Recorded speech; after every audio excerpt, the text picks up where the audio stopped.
দেব চরণে আমার কোটি কোটি দণ্ডবত। আজ গীতা জয়ন্তীর চতুর্থ দিবস।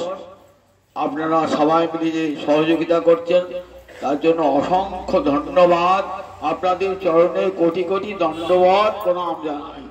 এমনি করি যেন প্রতি বৎসর এখানে গীতা জয়ন্তী হয়, সবাই যেন গীতার কথা শুনতে পারে। গীতা যেন শুনে সাধ্য ভাষায় পাঠ্যগ্রন্থ না হয়, শুধু সাধ্য ভাষায় গীতা সবাই জানুন, গীতা কি বস্তু সবাই জানুন। এমনি করে গীতা জয়ন্তী যদি হয় না শহরে দু চার জায়গায়, তাহলে গীতা অনেকে বুঝতে পারবে। ঘরে কোনো একটা গীতা রেখে দিয়েছে, কোন মনে হলে পড়ে, কোনো পড়ে না। দেখুন গীতার কি মহামহিমা, গীতাকে অম্বদাম অনুসন্দরামি। মহাত্মা গান্ধী কি বলতেন? গীতা আমার মা, আমার দুটো মা। একটা মা আমার গর্ভধারিণী, যার পেট থেকে আমি জন্মেছি, আর একটা আমার গীতা মা। মহাত্মা গান্ধী একটা গীতা ভাষ্য তা বলছে আমার গর্ভধারিণী একদিন না একদিন, যেহেতু এই দেহটা তার প্রাকৃত দেহ, তো একদিন না একদিন তার পরলোক গমন হয়ে যাবে, লোকান্তরিত হয়ে যাবে। কিন্তু গীতা মা আমার চিন্ময়ী মা। মানুষ যখন খুব সংকটে পড়ে, বিপদে পড়ে, তখন কাকে প্রথমেই স্মরণ করে বলুন দেখি? নিজের জননীকে সর্বাগ্রে স্মরণ করে। মায়ের কোলে আশ্রয় নিলে জানে যে আমাকে আর কোন শত্রু এসে আক্রমণ করতে পারবে না, আমি মায়ের কোলে আশ্রয় নিয়েছি। মহাত্মা গান্ধী বলছেন, আমি যখনই কোনো সংকটে পড়তাম তখনই আমার গীতা জননীর চরণ আশ্রয় করতাম। আমি সমস্ত সংকট থেকে মুক্তি পেয়েছি এবং অন্তরে শক্তি পেয়েছি। নেতাজি সুভাষচন্দ্রকে কথা অনেকেই পড়েছেন তো। নেতাজি সুভাষচন্দ্র যখন দেশ থেকে চলে যান, সঙ্গে কি নিয়েছিলেন মনে করি? একখানি গীতা, একটি হরিনামের মালা। পড়বেন নেতাজি জীবনীতে, একখানি হরিনামের মালা আর একখানি গীতা বুকে বেঁধে গেছে। নেতাজি সুভাষচন্দ্র দেশ বরেণ্য মানুষ। প্রীতিলতা ওয়াদেদার যারা স্বাধীনতা ইতিহাস পড়েছেন দেখবেন, ইংরেজদের নাইট ক্লাব আক্রমণ করবে, বুকেতে বেঁধেছে গীতা। ইংরেজদের উপর লিখেছে, I dedicate myself to the lotus feet of Lord Shrikrishna. ভগবান শ্রীকৃষ্ণের চরণে আমার এই দেহটাকে আমি উৎসর্গ করে দিলাম। জানছে তাই ফিরে আসবো না। সাহেবদের নাইট ক্লাব আক্রমণ করতে মৃত্যুর মুখ পতিত হবো, আর তো আমি ফিরে আসবো না। কাজে লিখেছেন আই ডেডিকেট মাইসেলফ, মানে আমি আমার নিজেকে উৎসর্গ করছি টু দি লোটাস ফিট, চরণ কমল। কার? Lord Shrikrishna, of lord Shrikrishna.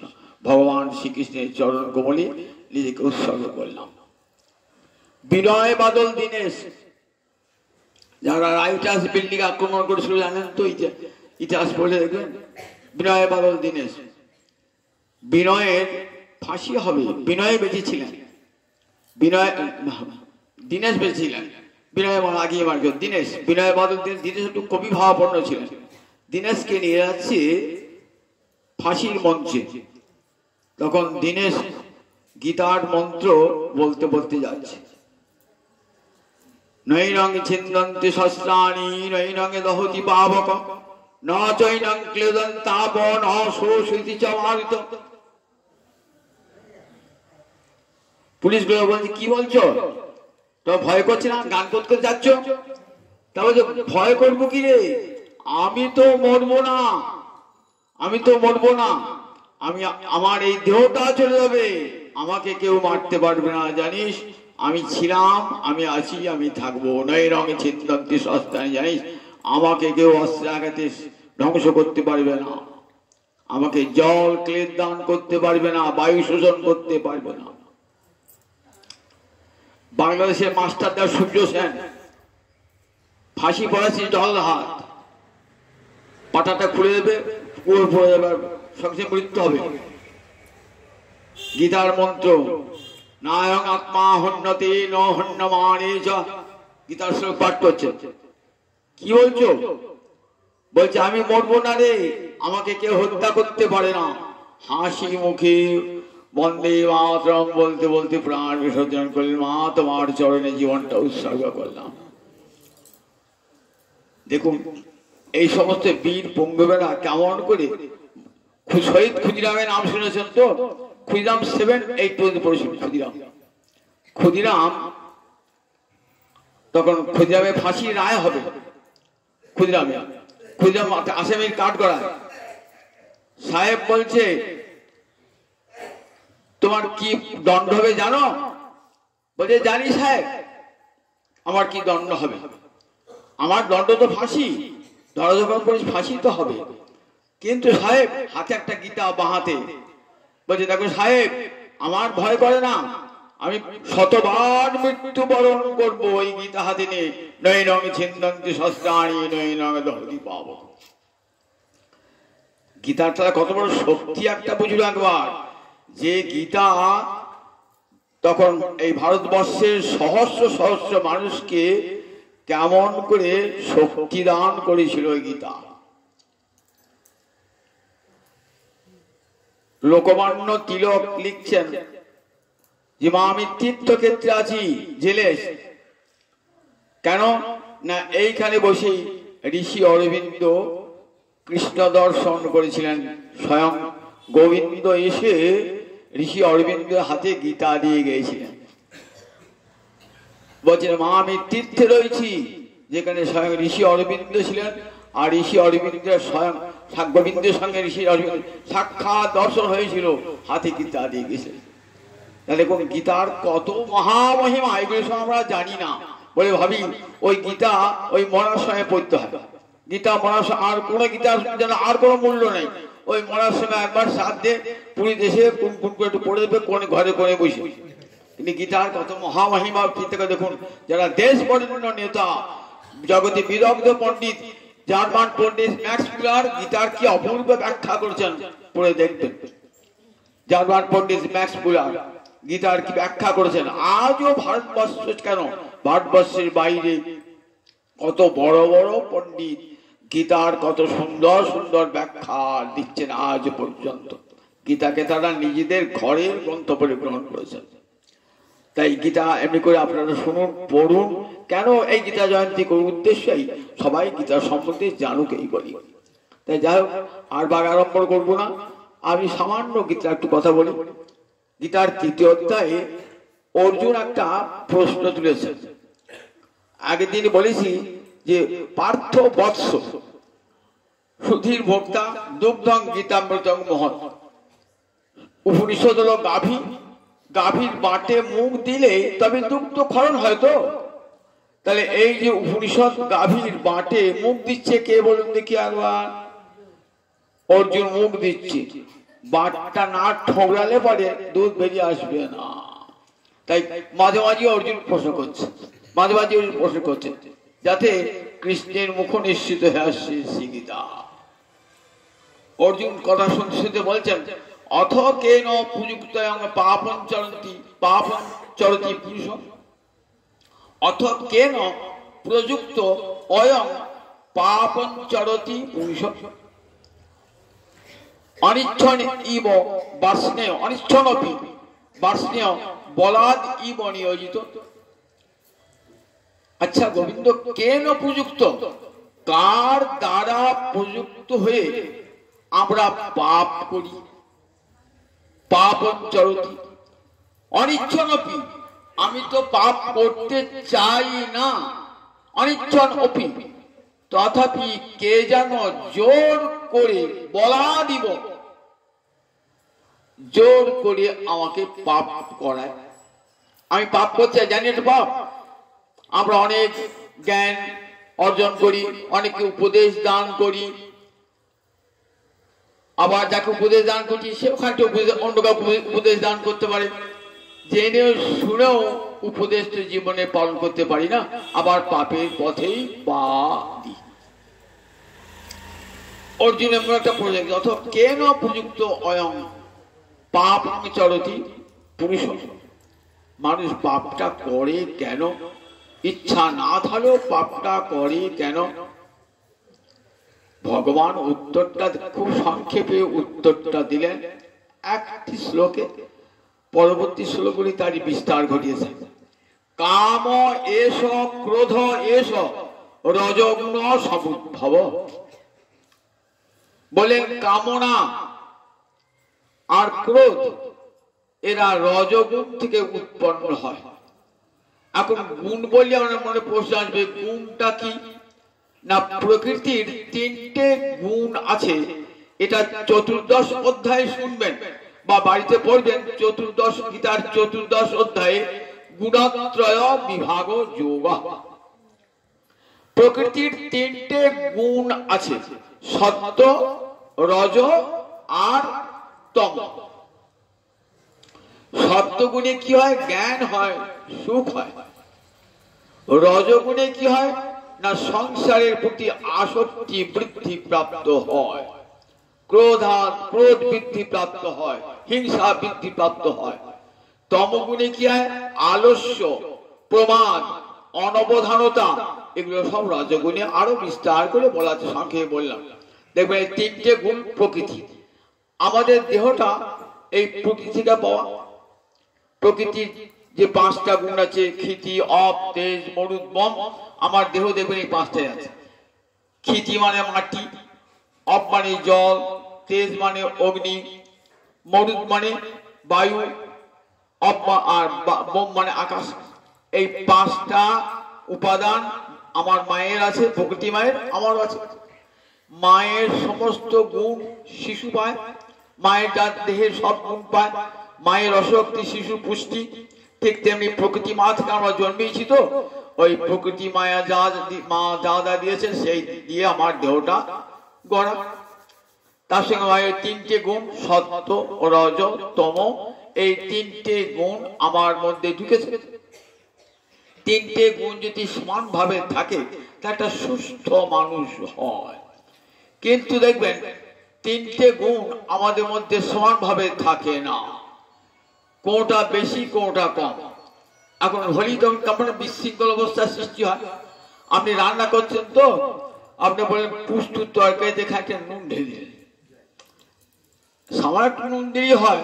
ছেলে খেতে বললে, মা কি রান্না করেছে গো, আবার এই নুনে পুড়ে গেল, খাওয়া দাওয়া হলো না। নুনটা দিতে পরিমাণ মতো নুনটা দিতে হবে। আবার এখন তরকারি করেছেন, এমন খানিকটা লঙ্কার গুঁড়ো দিয়েছেন, ছেলে খেতে বসে বললো, বাবা পেট পুড়ে গেল, মুখ পুড়ে গেল। তাহলে লঙ্কার ঝালটাও দরকার, আবার নুনটাও দরকার, আবার চিনিটাও দরকার, কিন্তু পরিমাণ মতো প্রত্যেকটা দিতে হবে, তবে তো সুস্বাদু হবে আহারটা। আমার মধ্যে তিনটে গুণ ঠিক সমান ভাবে থাকে, তাহলে দেখবেন একটা মানুষ সুস্থ মানুষ হয়ে যাচ্ছে। কিন্তু সবাই সমান হয় না মানুষের। কারণ বলেন দেখি, ওই কোনটা ঝাল বেশি, কোনটায় নুন বেশি, কোনটায় মিষ্টি বেশি। কেন হয় বলুন দেখি? এই তিনটে গুণের প্রভাবে। এই যে মনে আর প্রশ্ন আসে না, ওই লোকটা তো রাগিয়ে কেন, ওই লোকটা কত ঠান্ডা কেন গো? উত্তরটাকে গীতা দিয়ে দিয়েছে, গীতা বললে উত্তরটা পেয়ে দেবেন। ওই দেখো ওই নুন ঝাল ওই যেমন বেশি হয়ে যাওয়া হয় না, কারোর মধ্যে রজগুণটা খুব বেশি, একবারে ভয়ঙ্কর ক্রোধে একটুটি রেগে ওঠে, ভয়ঙ্কর কামনা বাসনা আছে। আমাদের কেমন খায় দেখবেন, তাদের খাওয়াটা কেমন দেখবেন, তারা উগ্র খাবার খেতে খুব ভালোবাসে। রজগুণী যারা, তারা উগ্র খাবার খেতে খুব, টক ঝাল দেখবেন গীতায় সেটাও বলা আছে, এইসব জিনিস খেতে তারা খুব ভালোবাসে। আবার যাদের মিষ্টি মিষ্টি ব্যবহার, খুব ঠান্ডা, কেন এত ঠান্ডা হলো গো বলে দেখবেন, তাহলে কেমন তাদের সত্যগুণ বেশি, তাদের মধ্যে সত্যগুণ বেশি, তাদের মায়া মমতা ভালোবাসা এক একজনের কেন খুব বেশি হয়, সত্যগুণ বেশি। এবং সত্যগুণ বেশি তাদের আটটা বলা দেখেন, মধু রসাল বস্তু এইসব খেতে ভালোবাসে, টক ঝাল খেতে ভালোবাসে না। আবার এক মানুষ দেখবেন দুদিনকার ভাসি ভাত একবারে গোগ্রাসে খেয়ে নিলে, বাসি ভাত, পচা ভাত খেয়ে নিলে, ভাকুন্দ বই গেছে তা বলে না খেয়ে নিয়েছে, পেটটা উত্তরটা সর্বস্ব তাদের। এমন মানুষ আছে তার তমগুণ প্রধান, তার তমগুণ প্রধান, তার আলস্য, খেয়ে খাইতে শুয়ে পড়লো, ঘুম তো ছাড়ছেই না, ওর কাজ করবে কি, সে ওটা আলস্য, করছি করছি হবে হবে, আলস্য আসবে আলস, তাদের বুদ্ধিও দেখবে না, একবারে কেমন বকাতে থাকবে হয়। বলেন এই তিনটে গুণের এই কম বেশিতে এটা হয়ে থাকে। তিনটে গুণ যদি সমান ভাবে থাকে আমাদের শরীরে, যেমন বায়ু, পিত্ত, কফ, কবিরাজা কি বলতেন, এই তিনটি আমার দেহটা। যদি পিত্ত বেশি হয় কি দেখবেন, আহারে রুচি হচ্ছে না, পিত্ত বেশি হলে। যদি কফ বেশি হয় দিন রাতে দেখবেন কেমন ঠান্ডা লেগে যাচ্ছে। বায়ু যদি বেশি হয় উদ্বক্তা, বকেই যাচ্ছেন, বায়ু বেশি হয়ে গেলে প্রবল হয়, বায়ু বেশি হয়। বায়ু, পিত্ত, কফ, কবিরাজেরা বলেন বায়ু, পিত্ত, কফ এই তিনটে যদি সমানে থাকে তাহলে শরীর সুস্থ থাকে। কিন্তু আমাদের শরীর সুস্থ থাকে না এইসব কারণে। এখানে গীতা তাই বলছেন, দেখো এই যে তিনটে গুণ না আমাদের দেহেতে বিকার সৃষ্টি করে, আর সেই বিকার সৃষ্টি করে কি হয়, কাম এস, ক্রোধ এস, রজগুণ সমুদ্ভব। রজগুণ থেকে কি জন্মায় না, কামনা জন্মায় আর ক্রোধ জন্মায়। আচ্ছা দুটো আলাদা আলাদা বলতে পারতেন তো, দুটো আলাদা আলাদা বলতে পারতেন তো, রজগুণ সমুদ্ভব বলতে পারতেন, দ্বিবচন বলতে, কিন্তু এক বচন প্রয়োগ করেছেন। বিশেষণটা সংস্কৃতের নিয়ম, বিশেষ পদে যে লিঙ্গ যে বচন যে বিভক্তি, বিশেষণেরও সেই লিঙ্গ সেই বচন সেই বিভক্তি। তাহলে সমুদ্ভব এক বচনে হলো বিশেষণটা, আর কাম এস, ক্রোধ এস এটা দুটো থাকলো কেন? কিন্তু দেখুন বলছেন কাম যা ক্রোধ তাই, কাম যা ক্রোধ তাই, অর্থাৎ কামনা থেকেই ক্রোধ জন্মায়। কামনা এমন একটা রিপু, কটা রিপু আছে মানে শরীরে, রিপু মানে শত্রু। বাইরের শত্রুকে দমন করা যায়, ভিতরে 6টা শত্রু ভগবান দিয়েছে, কেমন করে দমন করবি কর দেখি একবার। কত লাঠি সুতা নিয়ে যাবি দেখ, কত মামলা মোকদ্দমা করবি দেখ, তোর ভিতরেই 6টা শত্রু পুড়ে দিলাম, কাম, ক্রোধ, লোভ, মোহ, মদ, মাৎসর্য। 6টা শত্রু দিন রাত আপনার সঙ্গে শত্রুতা করছে। কটা মামলা করেন তার বিরুদ্ধে, কটা লাঠি নিয়ে তাকে মারতে যান পারেন? অর্জুনকে ভগবান বলেছেন তুমি তো মহাবাহু, মহান্ত বাহু যশ, দুটো বাহু দিয়ে তুমি তো তীর ধনুক নিয়ে বহু দেশ জয় করছো, করো তোমার ভিতরে শত্রুকে জয় করো দেখি, ভিতরের শত্রুকে লাগে। আমরা ভিতরের শত্রুকে জয় করতে পারি না, ভিতরের শত্রুকে, এমন ভয়ঙ্কর শত্রু। তা বলেন ওই কাম একটা শত্রু, সে আপনার সব বিনাশ করবার জন্য এসেছে, আপনার হৃদয়ের সৎ গুণগুলো সব বিনাশ করে দেবে। কামনা কি করায়, অন্তরে নিয়ত বিষয় চিন্তা করায় কামনা।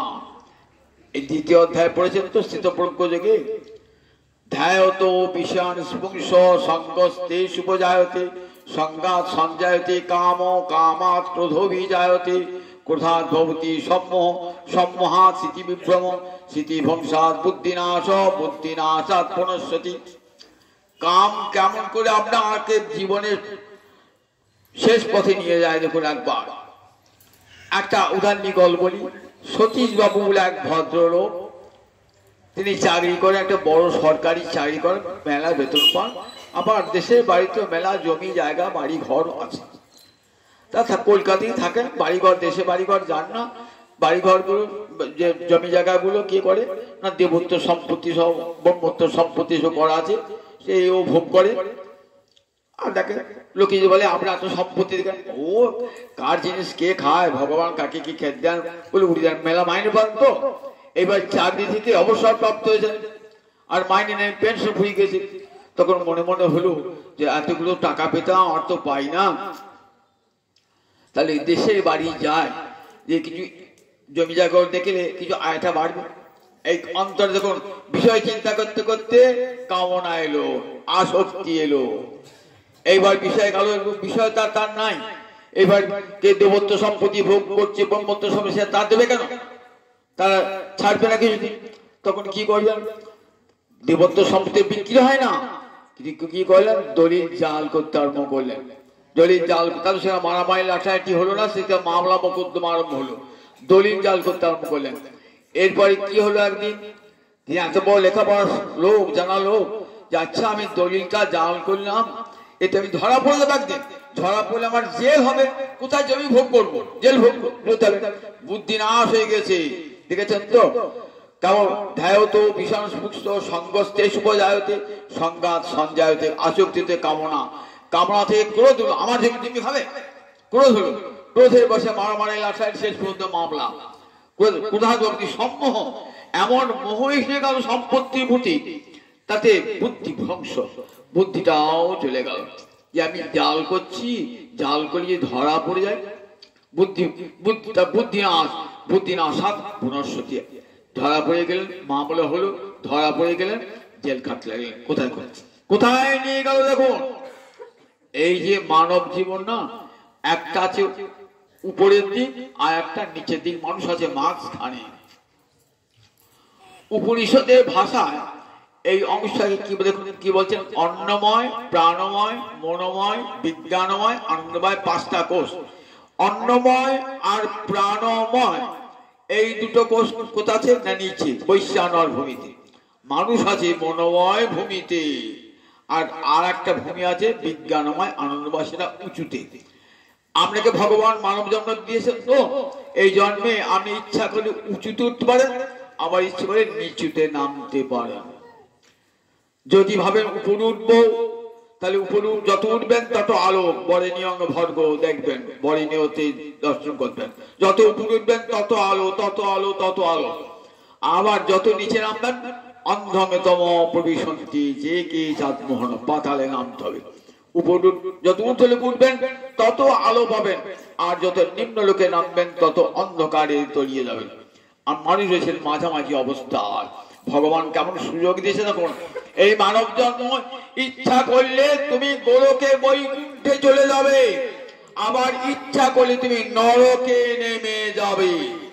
এই মানব জন্ম দিলাম, এই একবার মানব জন্ম দিলাম পরীক্ষা করবার জন্যে, যে তুমি বিষয় ভোগ করবে নাকি গোবিন্দ সেবা করবে, কোনটা করবে। দেখো, গোবিন্দ সেবা করবে, উপরে উঠবে, মজ্জেব মন আদর্শ ময়ি বুদ্ধি নিবেশয়,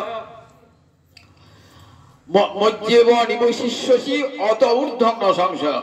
সমস্ত মজ্জেব, আমাকে মনটা দাও, মজ্জেব মন আদর্শ, মনটা বিষয় নিয়েছো তো, মনটা আমাতে দাও। মজ্জেব, মজ্জেব মানে মই এবং সন্ধি করে মজ্জেব, মন আদর্শ, মনটা স্থাপন করো। মই বুদ্ধি নিবেশ, সমস্ত বুদ্ধিটা বিষয় না দিয়ে আমাতে নিবিষ্ট করো। মজ্জেব নিবশিষ্যসি, আমাতেই তুমি বসবাস করবে, আমার কাছে তুমি থাকবে। অত ঊর্ধ্বং ন সংশয়, আর কোন সংশয় নাই, সংশয় নাই, সংশয় নাই। ভগবানই কত আহ্বান দিচ্ছেন, আমাকে যদি স্মরণ করো, মনটা আমাকে দাও, তাহলে তুমি আমার কাছেই আসবে। আর যদি আমাকে না দাও, তাহলে দেখো ওই বিষয়ের চিন্তা করো, তাহলে তুমি নিচে নেমে যাবে। প্রেমেতে উঠবে, কামেতে নামবে, প্রেমেতে উঠবে, কামেতে নামবে। যত কামনা বাসনা তোমাকে নিয়ে যাবে, অন্ধকার লোকে তোমাকে নিয়ে যাবে। প্রতি মুহূর্তে তুমি আত্মাকে হরণ করে চলেছ। এই উপনিষদ বলছেন, অন্ধতম প্রবিশন্তি যে কে চাঁদমোহন জানা। তিল তিল করে যারা আত্মাকে হত্যা করে, আত্মাকে হত্যা মানে আত্মা চান ভগবত ভজন, তাকে যদি ভগবত ভজন না দেন, তাহলে তিল তিল করে কোথায়? আত্মহত্যা করছেন, নরকে প্রবেশ করবেন। তাই এখানে অর্জুন প্রশ্ন করেছেন, আমি পাপের ইচ্ছা, আমার পাপের ইচ্ছা থাকে না, তবু যেন কে জোর করে, তা বলে কাম এসো, ক্রোধ এসো, রজগুণ সমুদ্ভব। এরা কোথায় থাকে? বাসাটা জানলে তবে তো শত্রুকে জয় করা যাবে। শত্রুটা কোথায় থাকে? একটা লোক আপনার শত্রুতা করছে, তাকে বিনাশ করতে হবে। আপনি তককে তক কাছে ওর শত্রুকে বিনাশ করব। ও কোথায় থাকে? গীতার সন্ধানটাও দিয়ে দিলেন, গীতা জয়নী। কোথায় থাকে জানো? ওই ডাকাতটা কোথায় থাকে? শত্রুটা ইন্দ্রিয়ানি বললেন। কোথায় থাকে? সমস্ত ইন্দ্রিয় থাকে, মনে থাকে, বুদ্ধিতে থাকে। ইন্দ্রিয়ানি মনোবুদ্ধি, এইগুলো তস্য অধিষ্ঠান, তেষাং অধিষ্ঠান। তাদের অধিষ্ঠান ভূমি কোথায়? ইন্দ্রিয়ানি মনোবুদ্ধি, তস্য অধিষ্ঠান। ইন্দ্রিয় মন বুদ্ধি তার অধিষ্ঠান। ইন্দ্রিয় কটা? পাঁচটা ইন্দ্রিয়, জ্ঞানেন্দ্রিয়, চক্ষু, কর্ণ, নাসিকা, জিহ্বা, ত্বক, এই পাঁচটা জ্ঞানেন্দ্রিয়। আর পাঁচটা কর্মেন্দ্রিয়, বাক, পানি, পদ, বায়ু, উপস্থ, এই 10টা ইন্দ্রিয়। এই 10টা ইন্দ্রিয়ের উপর আর একটা ইন্দ্রিয়, তার নাম মন, অন্তরিন্দ্রিয়। তাহলে বলে ইন্দ্রিয়ানি পরান্নাহ, ইন্দ্রিয় পরাগমন। দেহের চেয়ে ইন্দ্রিয় বড়, কারণ দেহ স্থূল, ইন্দ্রিয় সূক্ষ্ম। এইবার ইন্দ্রিয়ের চেয়ে বড় কে? না মন, আরো সূক্ষ্ম, তাকে দেখতে পাই না। মনের উপরে কি আছে? মনসস্তু, বুদ্ধি। মনের উপর আছে বুদ্ধি। তাহলে ইন্দ্রিয়, দেহ, ইন্দ্রিয়, মন, তারপরে বুদ্ধি। বুদ্ধি পর, বুদ্ধির পরে কি আছে? না বুদ্ধির পরে আছে আত্মা। বুদ্ধির পর আছে আত্মা। তাহলে ভাষাটা জানিয়ে দিলেন যে দেখো, ইন্দ্রিয়ানি মনোবুদ্ধি অশ্ব অধিষ্ঠান উচ্চ ঈশ্বর। এই ইন্দ্রিয়, মন আর বুদ্ধিতে এই কাম আর ক্রোধ জড়িয়ে আছে। তাহলে যদি হত্যা করতে হয়, আমরা কোথায় উঠবে? তা বলে একটা লোক 3 তলা আছে, ইন্দ্রিয়, মন, বুদ্ধি। কোথায় রয়েছে? বুদ্ধি 3 তলা, ইন্দ্রিয়, তারপর মন, তারপর বুদ্ধি। শত্রুটা আমার কোথায় রয়েছে? 3 তলার উপর শত্রু রয়েছে। তাহলে শত্রুটাকে যদি বিনাশ করতে চান, তাহলে কোথায় আপনাকে উঠতে হবে বলুন দেখি? 4 তলা বাড়িতে উঠতে হবে, তবে তো গুলিটা করলে লাগবে। নিচে থেকে করলে গুলি যাবে? যাবে না। তাহলে 4 তলা বাড়িতে আপনাকে উঠতে হবে। ওই 3 তলার লোকটাকে মারতে গেলে 4 তলা বাড়িতে উঠতে হবে। তাহলে ইন্দ্রিয়, মন, বুদ্ধি, এই 3 তলাতে রয়েছে ওই শত্রুটা। আপনাকে কোথায় উঠতে হবে? গীতা বলেন তোমাকে 4 তলায় উঠতে হবে। কিরকম? ইন্দ্রিয়, মন, বুদ্ধি, তারপরে আত্মা। ওই আত্মিক ভূমিতে তোমাকে উঠতে হবে যে আমি ইন্দ্রিয় নই, আমি মন নই, আমি বুদ্ধি নই, আমি আত্মা। এই উপরে, বুদ্ধির উপরে উঠে কি করতে হবে? আত্মা দ্বারাই আত্মাকে জয়, আত্মা দ্বারাই আত্মাকে স্থির করে ওই শত্রুকে বলেন জ্ঞান বিজ্ঞান নাশনং, ওই শত্রুটাকে জয় করো। বললেন প্রদহি, ওই শত্রুকে যে কামরূপং দুরাসন, বলে এ মহাসন মহাপাপমা বিদ্ধেন ইহ বৈরিণম। বললেন এই যে কামরা কি ভয়ঙ্কর দুর্জয় শত্রু, মহাসন। অর্থাৎ পেট ভরে না। মহাসন মানে যার খাবারে পেট ভরে না তাকে কি বলে? মহাসন। বললেন কামের পেট ভরে না। কি রকম? ভীমের মতন। ভীমের যেমন পেটটা ভরতো না কিছুটি, যতই খাওয়ান ভীমের পেট আর ভরছে না, পেট আর ভরছে না, পেট আর ভরছে না। মা এসে শেষ করে কি করতেন? মা যে একটা নাড়ু খাই দিতেন, ভীমের পেটটা ভরে যেত। তাহলে আমাদের কামটা কেমন? বললো ওই রকম কামের পেট ভরে না। ন জাতু কাম কামানাম উপভোগিন সম্মতি। বললেন কামের উপভোগের দ্বারা কখনো কামনা তৃপ্ত হয় না। শাস্ত্র উদাহরণ দিলেন, হবিষা কৃষ্ণবর্তৈব ভুয় এবাভিবর্ধতে।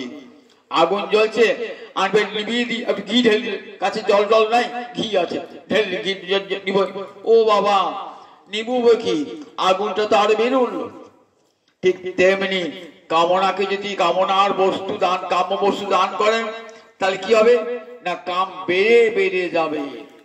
আপনার বাড়ি ছিল না, একটা কুড়ে বাড়িতে থাকতেন, তো বারবার লোকের কাছে ধরলেন, মিউনিসিপালিটি লোকে আমার একটা বাড়ি করে দেন না। আমার বাড়ি করে ছিল, কিন্তু কেউ থাকবো একটা মাথা গোজা ঘর, ঘরই হলো, দোকান ঘর হলো। এইবার তখন মনে হবে কি হবে? ঘর তো হয়েছে বটে, একটা একতলা দোতলা হলে খুব ভালো হয়। এবার দোতলার জন্য চেষ্টা করলাম, দোতলা তো হলো বটে। একটা সাইকেল ছিল, এবার গাড়ি হলে ভালো হতো। গাড়ি হলো একটা মোটর সাইকেল হলো। এবার হবে একটা 4 চাকা হলে ভালো হয়। দেখুন ক্রমশই একটা বাড়ি আর একটা বাড়ি হলে ভালো হয়, ছেলের জন্য একটা আলাদা বাড়ি হলে ভালো হয়। এমনি করে ক্রমশ কামনা বেড়ে বেড়ে বেড়ে বেড়ে যায়। যদি গোটা পৃথিবীর সব সামগ্রী আপনাকে দেওয়া হয়, যে সব আপনার, এই বিশ্বে যা থাকবে সব আপনার, আর কারণ তবুও দেখবে আমরা পেট ভরবে না। মহাভারতে বলা আছে, বিশ্বের সমস্ত সম্পদ, বিশ্বের সমস্ত সুন্দরী রমণী যদি একজনকে দেওয়া হয়, যদি ভোগ করো, তাতেও দেখবেন তার পেট ভরছে না, পেট ভরছে না। কাম কখনো কাম্য বস্তুতে কখনো সে নির্বাপিত হয় না। তাই কামং প্রজহি, এই ভয়ঙ্কর শত্রু মহাসন, মহাপাপমা, মহাপাপের পথে নিয়ে যায় পাপ। কাম ক্রোধ, কাম থেকে ক্রোধ, ক্রোধ থেকে লোভ, লোভ থেকে মোহ, মোহ থেকে মাৎসর্য, এমনি করে ধীরে ধীরে মানুষকে নিয়ে যায় একবার নরকের পথে। একটা গল্প বলে আজকে বক্তব্য শেষ করব। এখন দেখো, একজন একটা পণ্ডিত অনেক কাশি থেকে লেখাপড়া শিখেছে, তাকে বলে, বাবা ঠাকুর আমি তো বড় পণ্ডিত, কাশি থেকে বলে এসছেন। আচ্ছা বাবা ঠাকুর, পাপের বাবা কি? পণ্ডিত ভাই বললেন, পাপের বাবা কি? আচ্ছা বসে করি তো বাবা, এই তো আমি কোথাও পড়ি না, পাপের বাবা কি? দাদা কাশি যেতে হবে, পণ্ডিতকে জিজ্ঞাসা পাপের বাবা কি? বাবা ঠাকুর যাচ্ছে, কাশি যাচ্ছে, পথে একটা রমণীর সঙ্গে দেখা, সে তো নটিনি, নেচে কোদে খায়, দেহ বিক্রি করে খায়, নটিনি তাকে সবাই লোকে ঘৃণা করে। বাবা ঠাকুর চললেন, বাবা ঠাকুর বলে চললাম বাবা, শোনো মা, আমি কাশিতে যাচ্ছি, একটা প্রশ্ন করে উত্তর পাচ্ছি না, পাপের বাবা কি? তা বললে, বাবা ঠাকুর আপনাকে যেতে হবে না কাশি, ওটা আমি শিখিয়ে দেবো। এই তুই আমার শিখিয়ে দিবি? হ্যাঁ আমি তোকে শিখি, আবে আপনাকে শিখিয়ে দেবো। বলি বাবা ঠাকুর প্রণাম করে একটা 100 টাকার নোট প্রণামে দিয়েছে। বাবা ঠাকুর নোটি নিয়ে যার দিকে একবার মুখ ফিরে লোকে তাকায় না, এমন করে 100 টাকা পেয়েছে, খুব খুশি। পরের দিন আবার দেখা হয়েছে, আবার 100 টাকার নোট দিয়েছে, প্রণাম করেছে। বলি বাহ, এ বাবা ঠাকুর আমার বাড়ি একবার যাবেন, ফোন করবেন? ভাবছি ভালো দেখা হলে 100 টাকা দেওয়া, বাড়ি গেলে সব বেশি দিবে। কেমন লোক বেড়ে আছে দেখুন। বাড়ি গিয়েছে, বাড়িকে আবার 200 টাকা দিয়েছে। বাবা দেখা হলে 100, বাড়ি গেলে 200, ভালোই হলো। তাহলে বাবা ঠাকুর আমার বাড়িতে একটু জলপান করে। মনে ভাবছে সবাই কে কি বলবে, যে যা বলে বলো, ও তোমাকে দেখা হলে 100-200 টাকা দেয়, লুকিয়ে লুকিয়ে বাবা ঠাকুর চলে গিয়ে তার বাড়িতে বাবা ঠাকুর জল টল খাইয়েছে, 500 টাকা প্রণাম, খুব খুশি। এইবার আস্তে আস্তে লোক বেড়ে যাচ্ছে, ও বাবা ঠাকুর আজকে আমার গিয়ে অন্ন ভোজন করুন না। বেশ পর ঠিক কেউ জানতে হবে, লুকিয়ে লুকিয়ে ঠিক আসবে। আমি গিয়েছিলাম, গিয়েছেন লুকিয়ে বাবরা গিয়েছেন, দেখছি 500 টাকা জল খেয়েছে, তার অন্ন খেলে এসে 1000 টাকা দেবে, মনে বাবা গিয়েছেন। খেতে খেতে বলছেন, বাবা ঠাকুর সামনে ফেল লিখে দিয়েছে, 1000 টাকা ফেল লিখে দিয়েছেন, প্রণামী দেবেন, বাটি করে লিখে লিখেছে। দিয়ে বলে, বাবা ঠাকুর আমার খুব ইচ্ছা আমরা করে আমি খাইয়ে দিদি যত ভাবছি 1000 টাকা তো দিয়েছে, তাহলে নিজে হাতে খাইয়ে দিলে মনে আরো 1000 টাকা দেবে। তখন বলছে বেশ তাই দে, তার হাতে খাইয়ে দিলেন। খাইয়ে যে দিতে যাবেন না, গালে একটি চর, বামুন ঠাকুর গালে চর। বলে গালে চর মানে শিখে দাও নাকি যে পাপের বাবা কি? এই লোভটা, আপনার লোভটাই হলো পাপের বাবা। এত লোভ আপনার, যে লোভের ফলে যখন আজ কোথায় আমার মতো লোকের কাছে এসেছে, আপনি পাপের বাবা হলো লোভ। এই লোভই আপনাকে পাপ পথে নিয়ে এসেছে। দেখো সত্যিকার যায় লোভই আপনাকে পাপের পথে নিয়ে যায়। আজ এই কথা বললাম বটে, কিন্তু দেখুন সত্যিকারে সম্পদের লোভ, ধনের লোভ, ঐশ্বর্যের লোভ, এইসব যশে লোভ, এই লোভগুলি আমাকে পাপের পথে নিয়ে ধ্বংস করে দেয়। তাই বলছে আমি পাপ করতে চাই না, তবু যেন কে জোর করে আমাকে পাপ করায় বলে অন্তরে কামনা, কামনা থেকে ক্রোধ, ক্রোধ থেকে আহত থেকে লোভ, মোহ, মদ, মাৎসর্য, এমনি করে নিরন্তর নরকের পথে নিয়ে যায়। এমনি করে অর্জুনের প্রশ্নের উত্তর দিয়ে জগতের জীবকে বোঝালেন যে দেখো মহাশত্রু কাম, যদি কাম থাকে সে কাম কৃষ্ণ সেবায় লাগিয়ে দাও। কামে কৃষ্ণ কর্মার পরে, ক্রোধে ভক্ত দেশি জনে, লোভে সাধু সঙ্গে হরি কথা, মদ কৃষ্ণ গুণগানে, মোহ ইষ্ট লাভ বিনে, নিযুক্ত করিব যথা তথা। নটকবি লিখেছেন, কাম তো থাকবি, কাম হোক আমার কৃষ্ণ সেবার কামনা অন্তরে থা কাম কৃষ্ণ। দিবারাত্র কৃষ্ণ সেবা করবে কামনা হোক, যে ভক্ত বিদ্বেষ ক্রোধ প্রকাশ করবো, লোভ সাধু সঙ্গে হরিকথা শুনবো লোভ হোক, আমার ইষ্ট লাভ করবে এই মোহযোগ হোক, কৃষ্ণ গুণগানে মাতোয়ারা হই, এমনি করে আমার সব রিপুকে কৃষ্ণ সেবায় লাগিয়ে দেবো। যায়নি তাই, যায়নি তাই।